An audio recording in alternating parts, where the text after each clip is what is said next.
안녕하세요. 전기기능사 필기시험. 혼자 공부하시는 분들 많으시죠? 여러분을 위한 맞춤 분석 시간입니다. 오늘은 여러분이 보내주신 그 학습 자료요. 전기기능사 AI 학습 노트, 네이버 블로그 포스팅, 이걸 좀 자세히 보려고 합니다. 이 포스팅에서 다루는 핵심 기출문제가 하나 있던데요. 2022회 서로 다른 종류의 안티몬과 비스무트의 두 금속을 접속하여 여기에 전류를 통하면 줄열 외에 그 접점에서 열의 발생 또는 흡수가 일어난다. 이와 같은 현상은 바로 이 문제입니다. 이번 시간에는 이 문제를 통해서요. 펠티의 효과라는 개념을 좀 확실하게 이해하고 넘어가는 걸 목표로 삼겠습니다. 자, 그럼 한번 자세히 들여다볼까요? 먼저 그 블로그에 나온 핵심 질문부터 다시 봐야겠죠?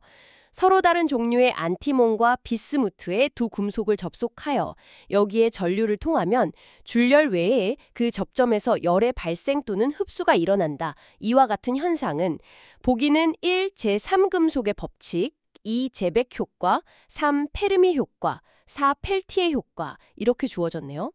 자, 이 문제를 딱 봤을 때 어디서부터 접근해야 할까요?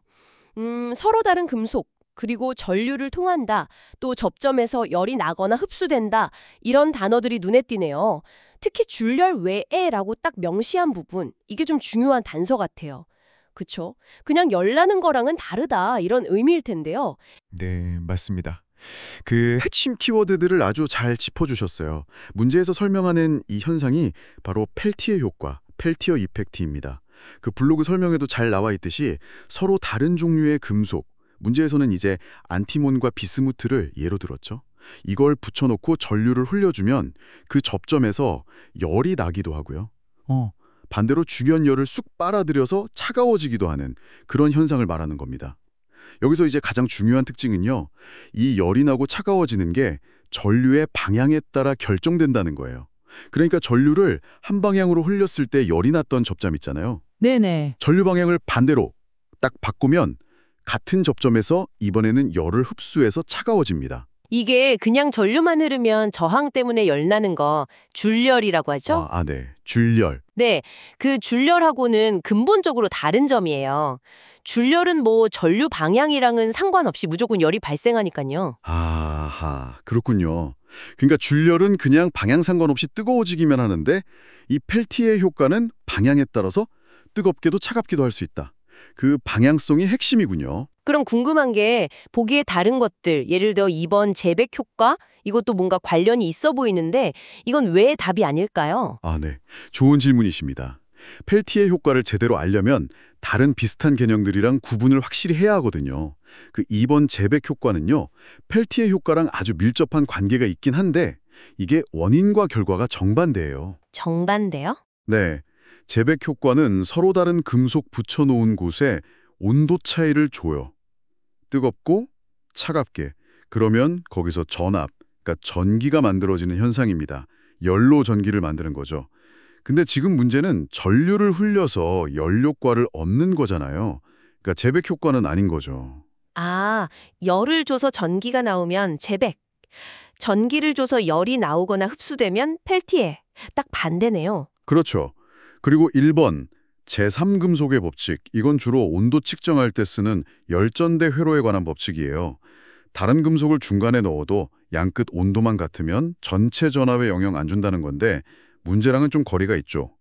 3번, 페르미 효과는 이건 표준 용어라기보다는 아마 페르미 준이나 뭐 그런 전자의 에너지 상태 관련된 개념을 말하려는 것 같은데 문제에서 말하는 이런 거시적인 열 현상이랑은 좀 직접적인 관련은 적습니다.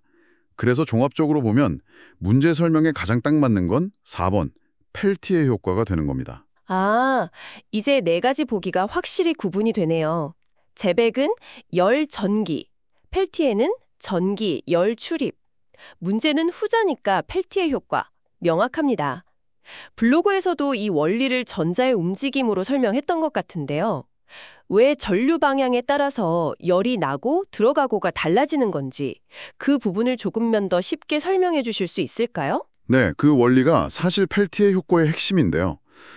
서로 다른 금속은요, 그 안에 돌아다니는 전자들이 가진 평균적인 에너지 상태가 달라요. 이걸 전문 용어로 된 페르미 준위라고 하는데 이게 금속마다 다르거든요. 페르미 준위, 에너지 높이가 다르다 이런 건가요? 네, 맞아요. 쉽게 말하면 물 높이가 다른 두 개의 물탱크를 연결한 것과 비슷하다고 생각하시면 돼요. 자, 이 두 금속을 딱 붙여놓고 전류를 흘려요. 그럼 전자가 이 에너지 언덕을 넘어가거나 혹은 내려와야 하겠죠. 네. 만약에 전자가 에너지가 낮은 쪽 금속에서 높은 쪽 금속으로 가야 한다면 이건 마치 언덕을 올라가는 거랑 같잖아요. 그렇죠. 힘이 들겠네요. 네. 그래서 에너지가 필요해요. 이 에너지를 어디서 얻냐면 주변 금속 원자들의 진동 에너지, 즉 열 에너지 형태로 흡수를 해버립니다. 아, 주변에서 열을 뺏어오는 거군요. 맞습니다. 그래서 그 접점 부근은 에너지를 빼앗겨서 차가워지는 열 흡수가 일어나는 거죠. 반대로 에너지가 높은 쪽 금속에서 낮은 쪽으로 전자가 이동할 때는 언덕을 내려오는 것처럼 에너지가 남겠죠. 네, 남는 에너지는? 그 남는 에너지를 열 형태로 방출하는 거예요. 이게 열 발생이고요. 그 전류 방향을 바꾸면 전자가 이동하는 방향, 즉 언덕을 오르내리는 방향이 바뀌는 거니까 열을 흡수하던 곳에서는 열이 나고 열이 나던 곳에서는 열을 흡수하게 되는 거죠. 와, 전자가 에너지 언덕을 오르내리면서 열을 가져오거나 내놓는다. 이 비유 덕분에 이해가 확 되는데요. 그런 문제에서 굳이 안티몬하고 비스무트를 콕 집어서 예시로 든 것도 이 에너지 차이가 커서 펠티의 효과가 잘 나타나는 애들이라서 그렇겠네요. 정확합니다.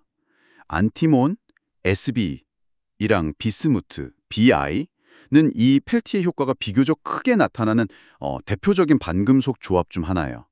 다른 금속 조합보다 이 둘을 붙였을 때 전류에 따른 온도 변화가 좀 더 뚜렷하게 나타나는 거죠. 그래서 이걸 실제로 이용하는 열전 소자라고 하죠. 전기로 온도를 조절하는 장치, 이걸 만들 때 자주 쓰이는 재료들입니다.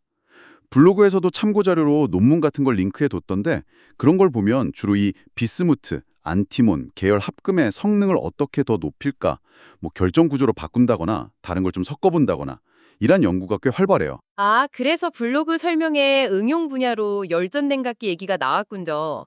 저도 본 적 있어요. 그 왜 작은 휴대용 냉장고나 컴퓨터 CPU 시키는 특이한 쿨러들 있잖아요. 네모난 판 같은 건데 전기 연결하면 한쪽은 차가워지고 반대쪽은 뜨거워지는 거예요. 네네, 바로 그겁니다. 그게 펠티의 소자예요. 얇은 세라믹 판 사이에 작은 반도체 조각들을 여러 개 P형이랑 N형을 번갈아 가면서 쭉 연결해요. 거기에 전류를 흘리면 한쪽 판에서는 열을 막 흡수해서 차가워지고 이걸 냉각면이라고 하고요. 네. 다른 쪽 판에서는 흡수한 열이랑 줄열까지 합쳐서 열을 방출해서 뜨거워져요. 여긴 방열면. 전류 방향 바꾸면 당연히 냉각면, 방열면 역할도 바뀌고요. 이게 컴프레서 같은 거 없으니까 소음이나 진동이 없잖아요. 아, 맞아요. 조용하죠. 네. 그리고 작게 만들 수 있고요. 그래서 말씀하신 그런 작은 냉장고, 와인셀러, 아니면 아주 정밀한 기계 일부만 딱 식히거나 온도 조절할 때 아주 유용하게 쓰이죠. 물론 에너지 효율 면에서는 냉장고에 쓰는 일반적인 압축식 냉각보다는 좀 떨어져서요. 아주 큰 냉각에는 잘 안 쓰이지만요. 그래도 이 펠티의 효과 자체는 전기 이론에서 아주 중요한 원리 중 하나입니다. 자, 그럼 다시 한번 문제로 돌아와서 내용을 딱 정리해보죠. 서로 다른 종류의 안티몬과 비스무트의 두 금속을 접속했다. 그리고 여기에 전류를 통했다. 그랬더니 줄열 말고 접점에서 열이 발생하거나 흡수되었다. 자, 이 키워드들.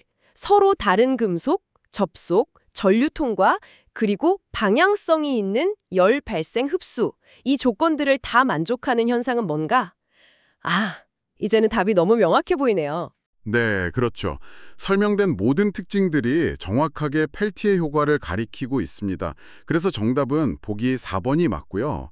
그 블로그 포스팅에서도 4번을 정답으로 딱 찍어주고 왜 그런지에 대해서도 자세히 설명을 해주고 있죠. 문제 조건 하나하나가 펠티의 효과의 정의랑 완벽하게 일치합니다. 이 블로그 포스팅 보니까 단순히 답만 딱 알려주는 게 아니라 이 펠티의 효과 원리, 아까 말씀하신 전자 에너지 준위 변화 같은 거요. 그리고 열전 냉각기 같은 실제 쓰임새까지 연결해서 설명해 주니까 개념을 좀 더 이렇게 입체적으로 이해하기 좋은 것 같아요. 네, 그런 점이 좋죠. 게다가 비슷한 다른 기출문제 링크도 걸어주고 또 더 궁금하면 찾아보라고 다른 블로그 글이나 카페 글, 심지어 관련 논문 PDF 링크까지 제공하고 있더라고요. 이거 혼자 공부하시는 분들한테는 부족한 부분 메우거나 좀 더 깊게 파고들기에 정말 유용할 것 같습니다.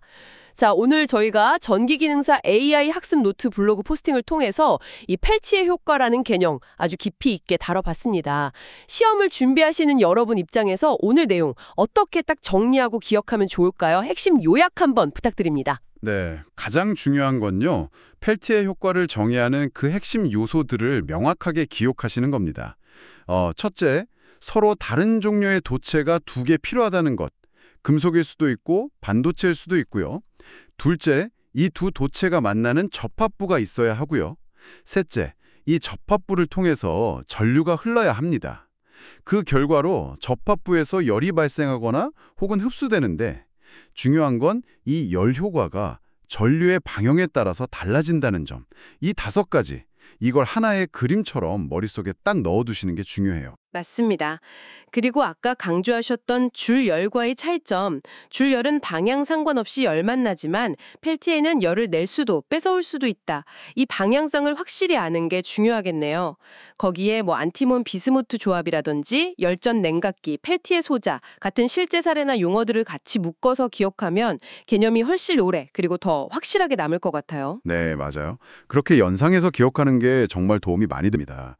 전기이론 과목에서 이 펠티의 효과를 포함한 열전 현상들 있잖아요. 이게 기본적인 개념이면서도 은근히 꾸준하게 출제가 돼요. 그러니까 문제 지문에서 다른 종류 금속, 접속, 전류, 접점, 열 발생 흡수, 줄열 외 이런 키워드들이 막 조합돼서 나온다. 그러면 이거 펠티의 효과 묻는 거구나 하고 바로 떠올릴 수 있게끔 반복 학습이랑 문제풀이 연습이 좀 필요합니다. 자, 마지막으로요. 오늘 저희가 함께 살펴본 내용에서 딱 한 걸음만 더 나아가서 여러분이 스스로 한번 탐구해 보실 만한 질문을 던지면서 마무리할까 합니다. 오늘 문제 보기에 재백 효과도 있었잖아요. 아까 잠깐 얘기했지만 재백 효과는 펠티에랑 반대로 서로 다른 금속 접합부에 온도 차이를 주면 전압이 생기는 현상이었죠. 자, 그렇다면 이 두 효과, 펠티의 효과와 재백 효과는 그냥 단순히 원인과 결과가 반대인 관계일까요? 아니면 그 속에 뭔가 더 깊은 물리적인 연결고리가 있는 걸까요? 이 둘 사이의 관계를 한번 좀 더 깊이 파고들어 보시면 이 열전 현상 전체를 이해하는 데 아주 큰 도움이 될 겁니다. 다음 학습 주제로 한번 삼아보시는 건 어떨까 싶네요.